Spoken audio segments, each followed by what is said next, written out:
said I could read a few pages, I thought that I'd just read a couple of pages from the opening where you can see me trying to, as it were, conjure Jane Eyre or acknowledge my debt to Jane Eyre, this novel. Now you got 10 minutes, so let it rip. This novel published in 1847, and then read a couple of pages from chapter 2 where you can see me trying to signal to the reader, but I'm not actually writing Jane Eyre, and Gemma Hardy is very much her own heroine.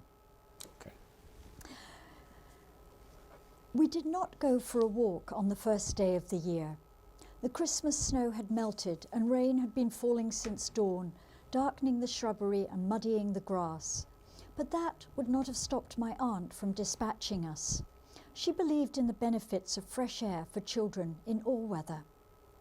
Later, I understood, she also enjoyed the peace and quiet of our absence.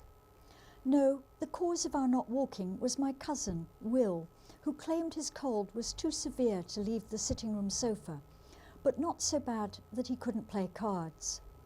His sister, Louise, he insisted, must stay behind for a game of racing demon.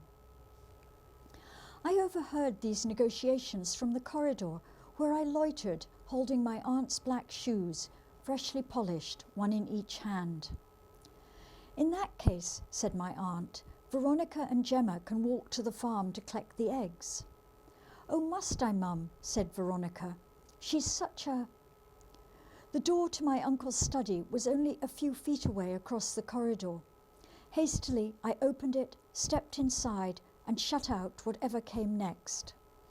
Not long ago, this room had been the centre of the house, a place brightened by my uncle's energy, made tranquil by his concentration as he worked on his sermons. But last February, skating alone on the river at dusk, he had fallen through the ice, and now I was the only one who spent any time here or who seemed to miss him. Just inside the door was a pyramid of cardboard boxes, the remains of my aunt's several recent purchases. But beyond the boxes, the room was as he had left it.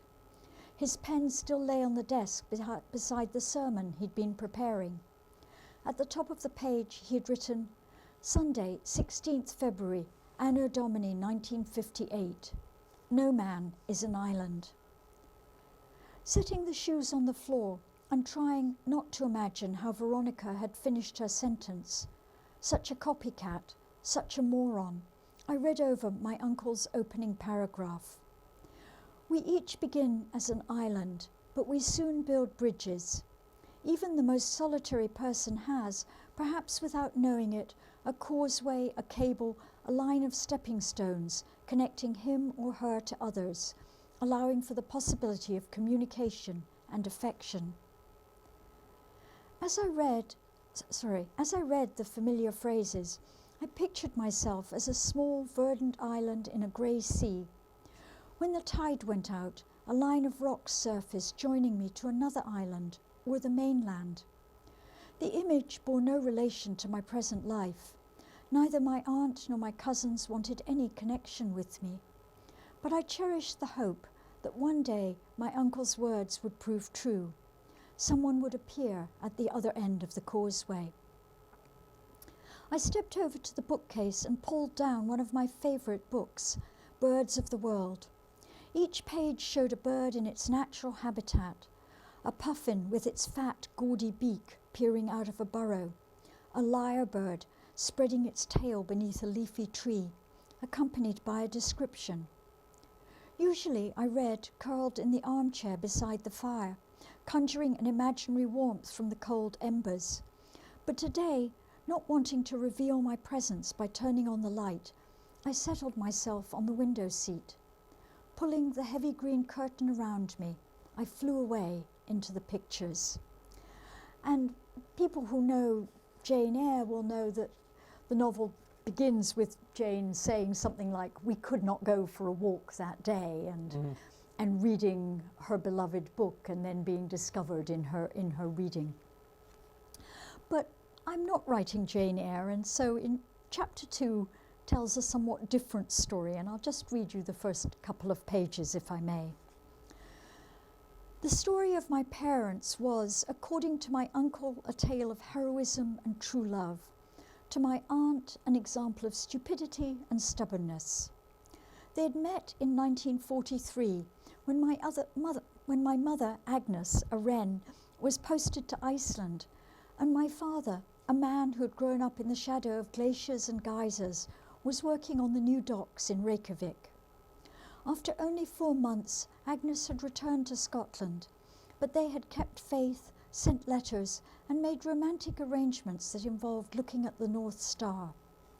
They'd planned to meet after the war, but then my mother found herself back in Edinburgh, taking care of her father, who'd had a stroke.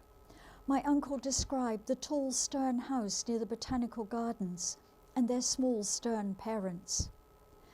My uncle was already married and in his first parish in Aberdeen. He hadn't known of my father's existence for nearly a year. Then a church council meeting brought him to Edinburgh. On the second day of his visit, he had insisted Agnes take a walk with him in the Botanical Gardens. Even to get your grandmother to consent to that, he told me, was a tussle. What if something happens, she kept asking. It was then that I began to realise what your mother's life was like and why she was so pale.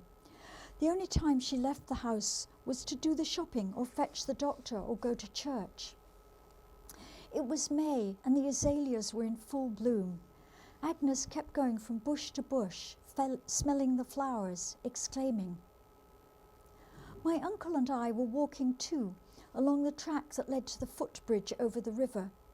It was a still afternoon in early autumn, and nothing seemed to move except the two of us and the sheep grazing in the nearby fields. We stopped in the middle of the bridge. My uncle leaned over the railings, and I looked through them. The summer before the war, my uncle went on, my father took us fishing on Speyside. My brother and I were hopeless, but right from the start, Agnes had the knack. She could find the fish when no one else could. She told me how one day, when she wasn't on duty, your father took her out in his boat and showed her the schools of herring. They made their own waves, she said. I should have walked her home from the Botanical Gardens right then and put her on the next boat to Iceland. My parents wrote faithfully, and eventually in 1946, 3 months after my grandfather's funeral, my father travelled to Scotland. They were married in my uncle's church. He asked if I knew what the word radiant meant, and when I shook my head he explained it meant giving out light, like the lamp in the sitting room that was shaped like a lady wearing a crinoline. That was how my mother had looked on her wedding day, my father too. They'd sailed to Iceland that night. From her new home, my mother wrote wonderful letters. She'd fallen in love with the country and with my father's small fishing village. She learned Icelandic and made a garden among the rocks. She and my father had come back to Scotland only once, in 1948, so that I could be born in a Scottish hospital. The last time I saw her, said my uncle, she couldn't have been happier. I was born in April, and that summer, when I was still too young to crawl and the seas were calm, my mother and I often went out in my father's boat. I pictured the two of us in the bow, watching the waves, while my father in the stern cast his nets. But one day the following spring, shortly after my first birthday, we stayed home and went for a walk instead. My mother slipped on some seaweed and, protecting me, hit her head on a rock. She picked herself up, brought me home, made a cup of tea and took 2 aspirin. By the time my father returned, there was a lump the size